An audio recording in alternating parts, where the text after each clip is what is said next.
It's Justice League week, and in my excitement for seeing Justice League this week, I'm going to rank my top 5 favorite DC Comics superheroes, and I can't wait to hear yours. So leave your ranking down in the comments. Let's talk.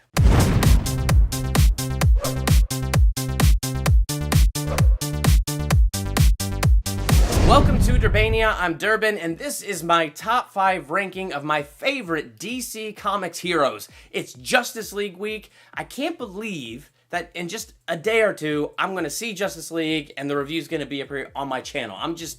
I am beyond excited about that, and if I was going to be honest with you, a little nervous. This movie has a huge responsibility on its shoulders. It has a lot of things it has to pull off. But I think the trailers look really fun, so I am cautiously optimistic. I'm looking forward to this movie. So in my excitement, let's rank these DC heroes. I want to hear your ranking in the comments. Number 5, The Flash. When I was a kid, this is a character that just was not on my radar. All I thought was he could run really fast, and so that didn't really interest me. I'm glad that was a misconception, and I'm glad that misconception is cleared up. Because the more I've gotten into this character, the more I've come to really like him. Now, I haven't dug into a ton of Flash comics, but I've really enjoyed meeting the Flash through some of these DC animated movies like Justice League War, Justice League Throne of Atlantis, the Flashpoint movie. That one was not my favorite, but it was still pretty good and had some pretty deep stuff. So I did enjoy it overall. It's just not my favorite. But mostly through this CW show with Grant Gustin as the Flash. That has been my huge introduction to this character. And what I appreciate that the show has done, especially seasons 1, 2, and 3, jury's still out for me on season 4, but in seasons 1, 2, and 3, one of the things I like is kind of the Smallvillian approach they've taken. By that I mean, in Smallville, Clark gained powers throughout the show and had to learn to deal with them. And we have something semi-similar here in The Flash, because he gets hit by lightning, and at first all we got is he can run really fast. So he has to learn he can run really fast, and he's got to learn to control that. And then it goes from that to him learning how he can vibrate so fast that he can phase through solid matter, and that's pretty awesome. And now we move to my least favorite power of The Flash, which is time travel. And I hate saying that's my least favorite power of his, but it is. It's the one power, like, if I could take away from the Flash, I kind of want that taken away. Even though I like how the CW has done it, they've done some great, powerful scenes, great emotional moments, especially at the end of season 1 with time travel. I got a second chance to come back here. Tell you that I'm okay. So CW has actually done a good job with it, and I really enjoyed that. And I mean, how do you get Flashpoint without time travel? And like that Flashpoint animated movie, even though it wasn't my favorite, the story itself was really interesting. And so, you know, how do you get those interesting things without the time travel? So there's a little bit of conflictedness on my part. And I think some of that conflictedness is when I think of the Flash, he runs so fast he could travel through time. It makes me think of Superman from the 1970s movie spinning the Earth backwards to turn back time to save Lois. So it feels like there's something a little corny and convenient about it that I guess, I don't know, that I think about in the back of my mind, even if I know that's not really true, but it's just something that pops up. But time travel is not my favorite power that he has, but CW, I think, has done a great job with it. And what I really liked is in season 3, they showed you the weight of time travel with the Flashpoint plot that they did, where, you know, he created Flashpoint, so he went to undo Flashpoint and set things back to normal, only he can't set things 100% back to normal. That just can't really happen. So he's got to learn to live with those consequences, and he can't go back enough times to change it. So it showed you that time travel is a big thing, and he can't just go back in time and fix mistakes. So I did kind of like that. The other thing about the Flash is I've been introduced to the multiverse through the Flash. So in season 2 of the Flash, when he goes into the multiverse, like, I liked it and I didn't like it. I liked what the CW did with it in season 2. I like how we get introduced to the different Harrison Wells and HRs and things like that. Like, I like that. That's fun. But there's something about the multiverse, like, especially in the comics, like, I like to read a solid story and it has a beginning and a middle and an end and a story that brings these characters together. And then when you throw in the multiverse, it kind of like convolutes things to me. And so, like, I don't know. So things like that keep the Flash at my number 5. But overall, I like his character. I like his personality. And I think he's a lot of fun. So I have really enjoyed getting to know the Flash just the last couple of years. Number 4, Wonder Woman. Wonder Woman is another character that I've really only just gotten to know the last couple years. I've always known she existed. I remember the old Justice League shows where she had the invisible jet and stuff like that. Like, I remember that, and I didn't really like the invisible jet that much, but hey, I to each their own. Point is, you know, I didn't know much about Wonder Woman until this new 2017 movie came out. And then right before this movie came out, I did a video on this channel doing a theological analysis of the Wonder Woman animated movie that came out before this big, huge live-action movie, and I enjoyed that animated movie. I thought it was a great introduction to her character, especially for me, who knew nothing about the Themyscira, who knew nothing about where she came from. I mean, I had a vague knowledge that, you know, Zeus, lightning, she came out of the clay, things like that. Like, I mean, I had a vague knowledge of those kind of things, but that wasn't, I just didn't know it that well. So it was really cool to see that Wonder Woman animated movie to get established with her character, to get established where she's from, establish how strong she is, how awesome she is. Plus, you have a great voice cast. Nathan Fillion doing the voice of Steve Trevor.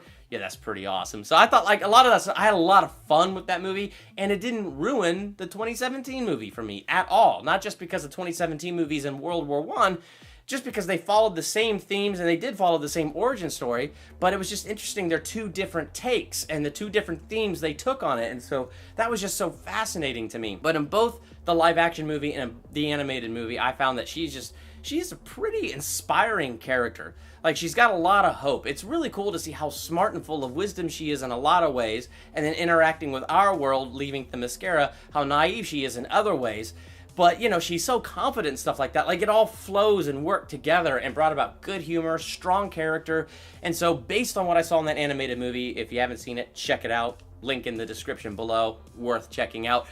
And the new movie, like, it's like, she is a great character, and I'm sure she will come up higher on my list the more I get to know her as a character. I've been reading through this Earth 1 comic series of Batman and Superman. Great comic series. I've really enjoyed those, and I know she's got an Earth 1, and I'm looking forward to picking up that comic. I haven't done it yet, but I'm looking forward to picking that up and diving into her character more in that, because that Earth 1 series has very interesting and different takes on the characters, and I'm very much enjoying it. Coming in for me at number 3, The Green Lantern. This is where I think the Ryan Reynolds movie. Not because it's so great. It isn't great. It really is not great. But that Ryan Reynolds movie did introduce me to the character of Green Lantern, and I wanted to get to know the character more before I saw the movie, so I picked up a bunch of animated movies like Green Lantern, Emerald Knights, with Nathan Fillion again doing the voice, and like all kinds of great stuff, and I picked up the Jeff Johns comic Green Lantern Secret Origins, and that is just amazing. And what I love about the Green Lantern, it's just the lore of the Green Lantern, the backstory of the Green Lantern Corps, and the backstory of the different colored corps that exist out there, the blue lanterns, the red lanterns, the yellow lanterns. Like, there's just so much cool stuff to me. Like, I love sci-fi, I love epic, I love comics, I love superheroes. And so that just all came together for me.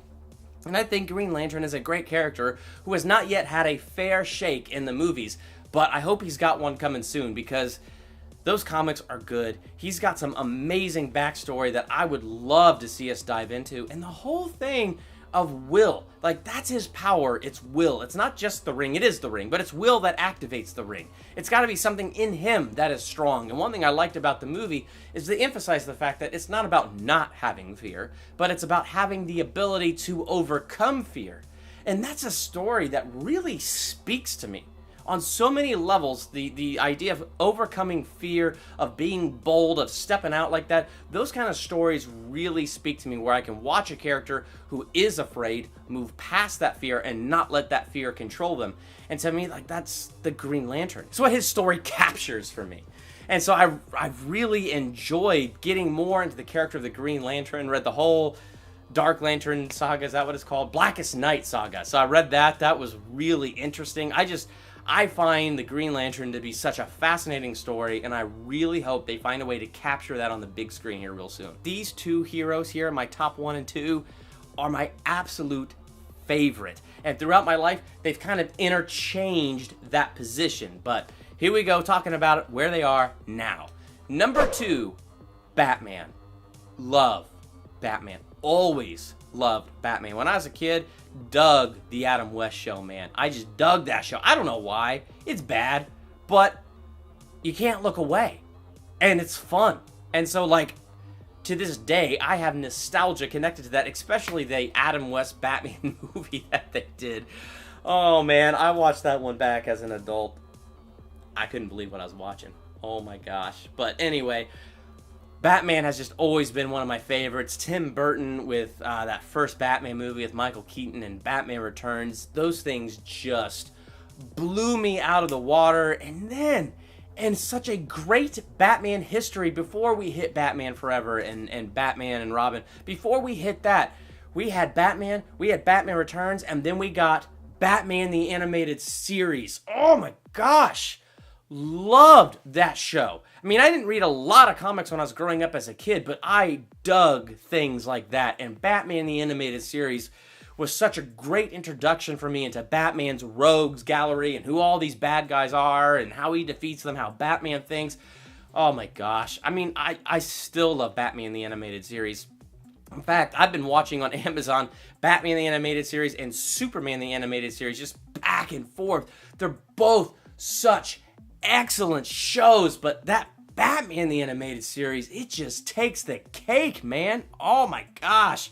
And I had this Batman costume when I was a kid. I'd go running around wearing that thing, and I really thought nobody could recognize me. I mean, my grandma made it. It was a blanket that was black, sewed with little bat ears and a cape. And I thought nobody could recognize me when I put that on, man. When I put that on, I became Batman. I mean, what more can you say? He's such a great character, conflicted on so many levels with the death of his parents and how he, instead of using that as vengeance, he goes and tries to bring justice, but you know there's a tide of vengeance in there somewhere. He's got all this anger that he's trying to deal with, but he is a good guy. He's so smart. I could just keep going. The point is, what is there to say about Batman? He's Batman. If I say Batman, you already know. That's awesomeness. So he's my number 2. Coming in for me at number 1, Superman. Now, if you've been subscribed to me for any length of time, this is no surprise to you, but the reason he is my number 1 favorite superhero of all time, I have to say, above everything else, it is this character's heart. This is a guy coming to this earth, could be a god among men. I mean, you've heard it, power corrupts, but he doesn't let his power corrupt him. He doesn't get all prideful and use his powers to be a god. He uses his powers to serve, and I think that's what I like about Superman. It's what he pictures to me.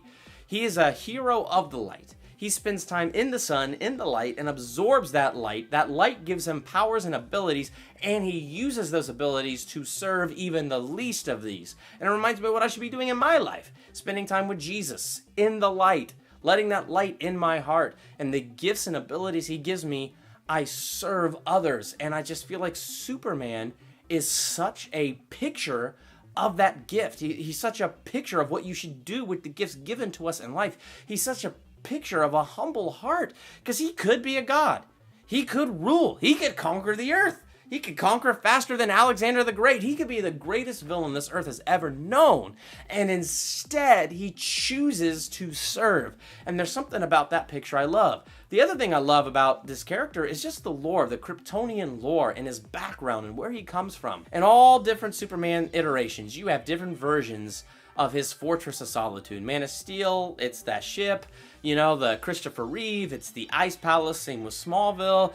Superman Earth 1 has got kind of a unique take on that. The Superman the Animated Series, it's kind of an ice palace that he constructs, and he has a whole bunch of Kryptonian artifacts in there. Like, so many interesting ways that they continue to portray that Fortress of Solitude, but my favorite part of it is always the Kryptonian lore that comes out of it. The Kryptonian artifacts that he manages to find and manages to keep. And I mean, it's so fascinating to me on so many levels. He's such an interesting character to me, and so because of the lore, because of his heart, because of what he represents to me, he's my number 1. Your turn now. In the comments, tell me your top 5 favorite DC Comics heroes. I really cannot wait to see your ranking and talk with you about your ranking and my ranking. And are you excited for Justice League? Let me know about that too. Or are you nervous or cautiously optimistic? I can't wait for Justice League. Let's talk about all of these DC heroes in the comments. While you're there, hit the subscribe button to become a Durbanian. Next to the subscribe button is the bell. Make sure to click it so you're notified the moment I drop new videos. I want to say a huge thank you to all my patrons on Patreon. You guys are a huge support to me. You make what I do possible, and I just want to say a gargantuan thank you. If you would like to check out my Patreon page, there are different rewards for different levels of giving.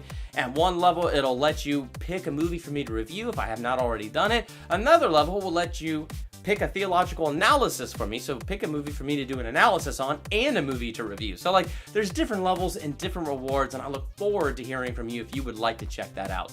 So thanks again to all my patrons. I'm Durbin. Thanks for checking out Durbania.